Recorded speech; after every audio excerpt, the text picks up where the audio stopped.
Assalamualaikum warahmatullahi wabarakatuh. Perkenalkan, nama saya Fatima. Saya akan menjelaskan tentang persebaran flora di dunia. Persebaran flora di dunia ini dikelompokkan menjadi dua, yaitu persebaran flora di daratan dan di perairan. Pertama-tama yaitu flora di daratan. Flora di daratan ini memiliki model tersebut. Ternyata sejalan dengan pola penyebaran tumbuhan dari garis tropik, ekuator hingga ke arah utara maupun selatan.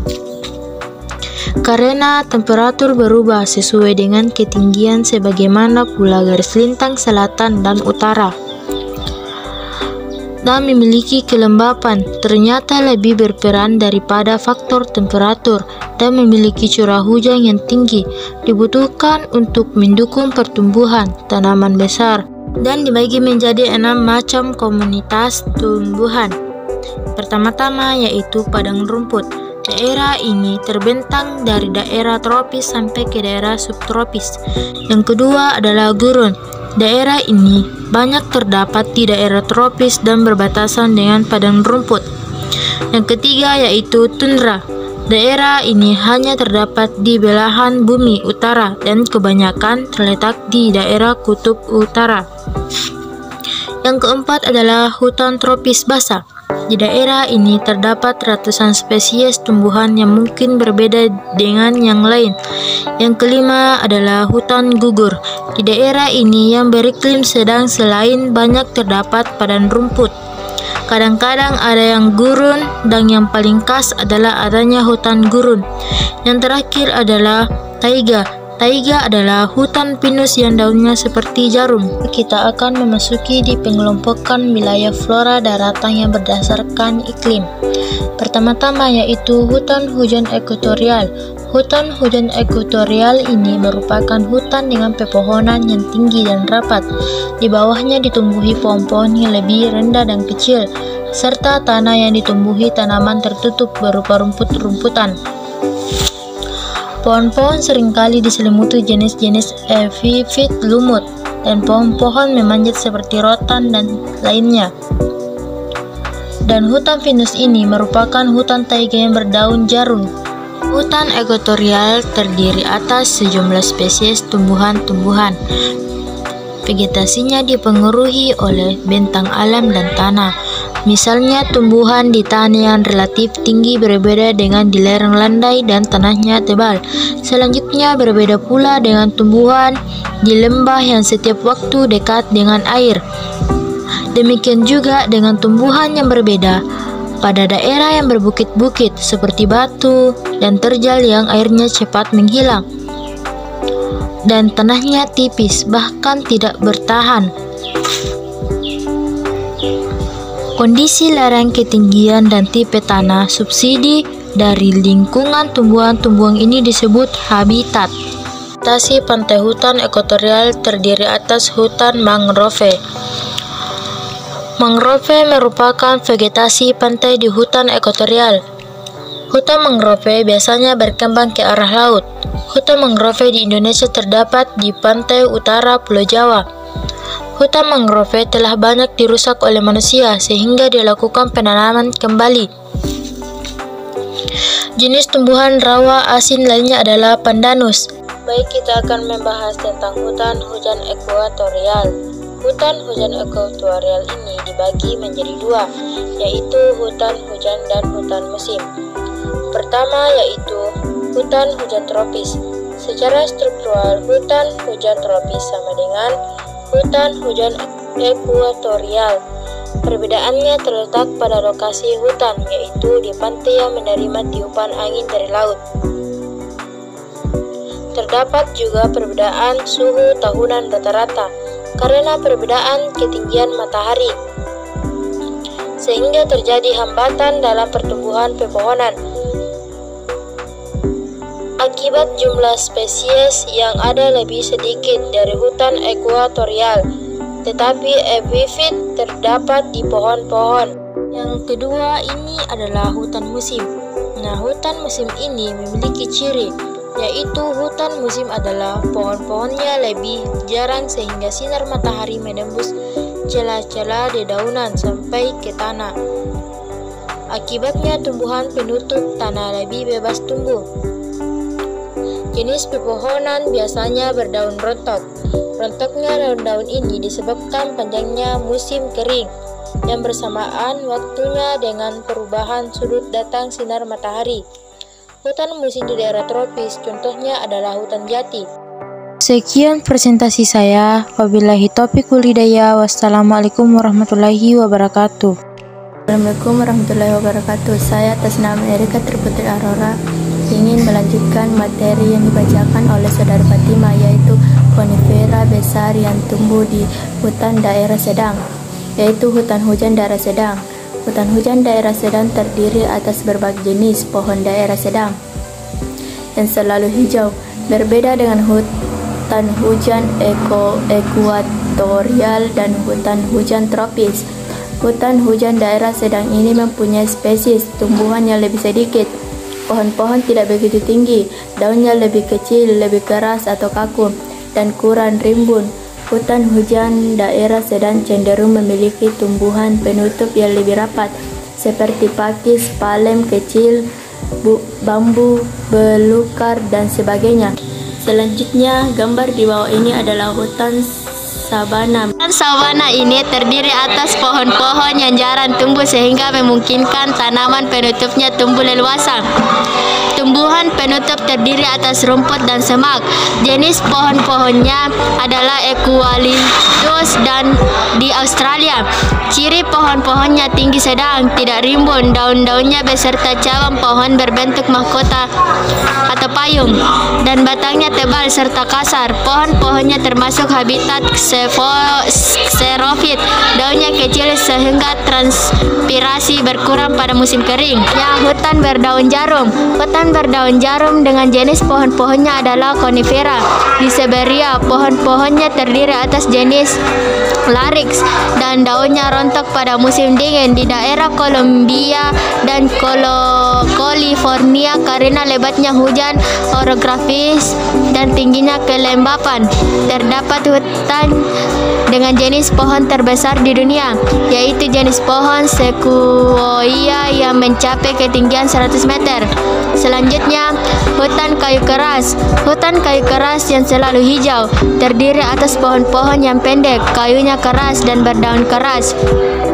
Tumbuhan penutupnya terdiri atas semak-semak, daunnya terdiri atas daun pohon dan daun semak yang tebal dan keras, serta tahan pada cuaca kering yang ekstrem. Jenis yang menonjol adalah oak dan zaitun. Selanjutnya, semigurun. Vegetasinya terdiri atas semak xerophyt, seringkali tidak ada pohon-pohon.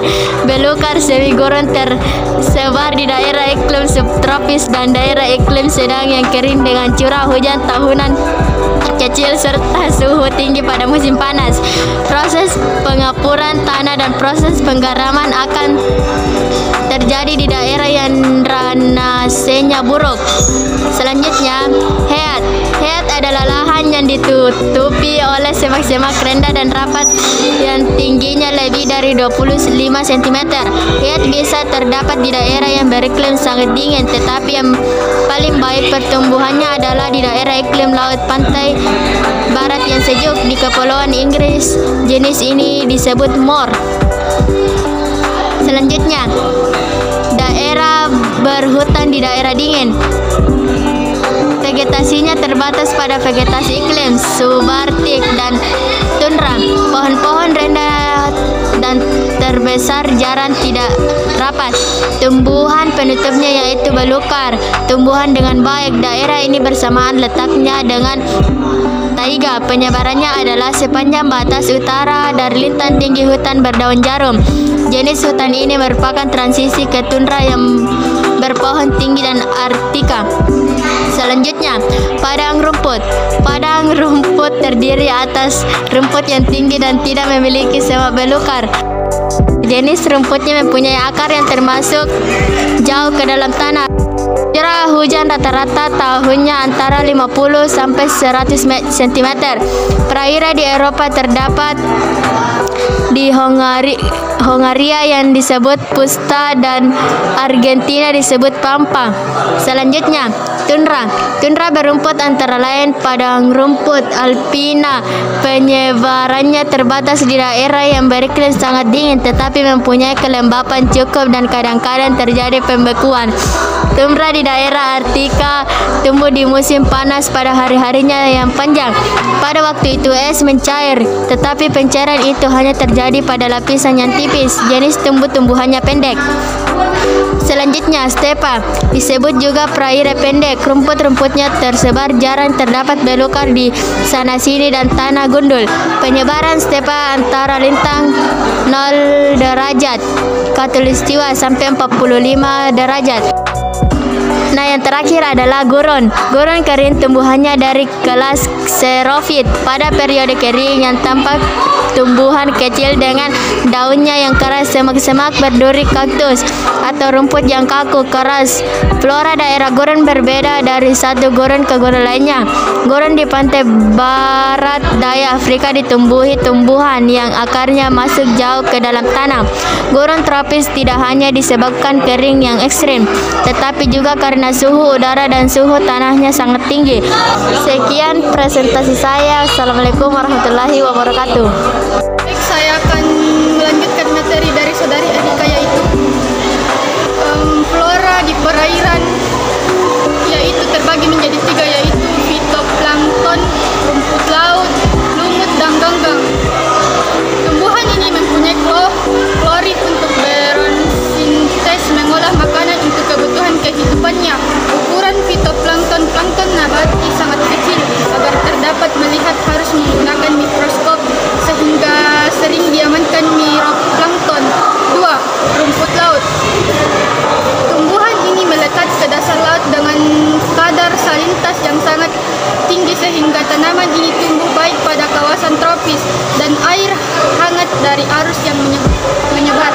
Rumput laut menjadi komoditas yang terpenting karena dapat dijadikan produk bernilai ekonomi tinggi.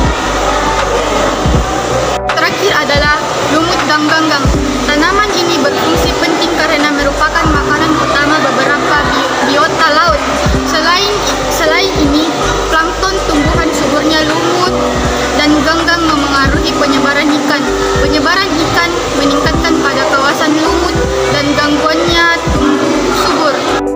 Memasuki materi persebaran fauna di dunia. Fauna adalah kekayaan yang dimiliki suatu kawasan berupa berbagai jenis hewan. Hal-hal yang memengaruhi penyebaran hewan di muka bumi, di antaranya yaitu A. Penyebab penyebaran. 1. Adanya tekanan jumlah populasi sehingga jumlah makanan tidak lagi mencukupi untuk semua hewan dan keturunannya. 2. Adanya perubahan habitat, misalnya karena tidak diterima atau kala bersaing dengan kelompok. 3. Adanya perubahan musim sehingga tidak memungkinkan bertahan di tempat asal.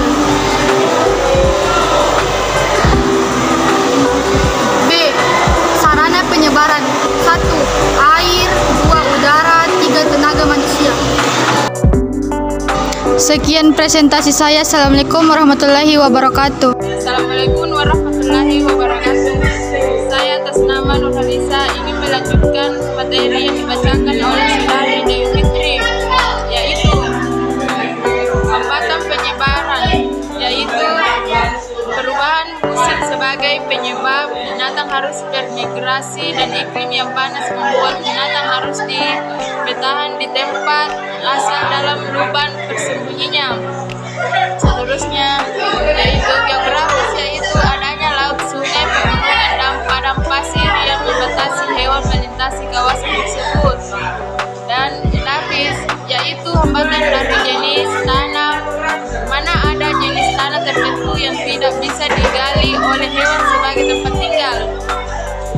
Dan biologis, yaitu ketidakcocokan hewan terhadap daerah tempat hidup berupa kurangnya makanan yang tersedia atau adanya predator yang membuat mereka menjadi mangsa binatang lain. Dan manusia, yaitu ikut menghalangi penyebaran hewan dengan kegiatan berburu sehingga membuat hewan musnah, langka. Nah, fauna yang hidup di darat berpengaruh terhadap penyebaran tumbuhan sekaligus jenis fauna yang berkembang, akan tetapi iklim juga berpengaruh baik secara langsung maupun tidak langsung terhadap penyebaran fauna. Penyebaran fauna dapat dikelompokkan atas hal tersebut, yaitu fauna di daerah hutan basah, tropis. Pada hutan tropis yang basah kita juga babi hutan karena buru, anjing, orang hutan, dan ular, keadaan hewan yang umumnya keluar dalam malam hari. 2. Fauna di daerah hutan musim.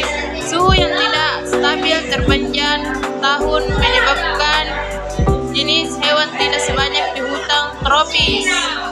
Hewan-hewan hidup di sini diantaranya beruang, rusa, rongkon, bajing, rusa, dan burung pelatuk, yaitu fauna di daerah taiga. Suhu yang semakin tidak stabil sepanjang tahun menyebabkan jenis hewan tidak sebanyak di hutan tropis, dan hewan-hewan hidup di sini diantaranya beruang dan rusa, bajing, rusa, dan burung pelatuk. Nah, itu fauna di daerah taiga. Suhu yang semakin rendah menyebabkan jumlah hewan semakin tinggi. Jenis fauna yang terdapat di sini diantaranya burung yang bermigrasi dari daerah yang mengalami musim gugur, hewan khas, dan hewan-hewan lain yang jumlahnya tidak banyak seperti beruang hutan, adanya dan malam. Nah, fauna di daerah gurun. Fauna hidup yang menetap kebanyakan bermulut tebal dan dapat menyesuaikan diri dengan suhu yang dingin.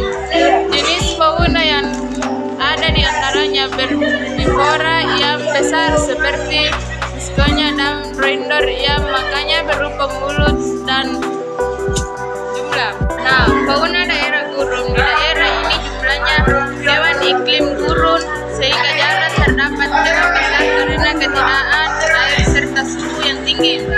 Jelas, jenis yang paling banyak dijumpai di sini adalah ular, kadal, dan orangutan. Terus, fauna di daerah tundra. Fauna yang terdapat di sini ada yang menetap dan ada yang datang pada waktu musim panas untuk bertelur. Jumlah spesies di sini sangat terbatas, bahkan lebih sedikit dari daerah gurun makin ke kubur.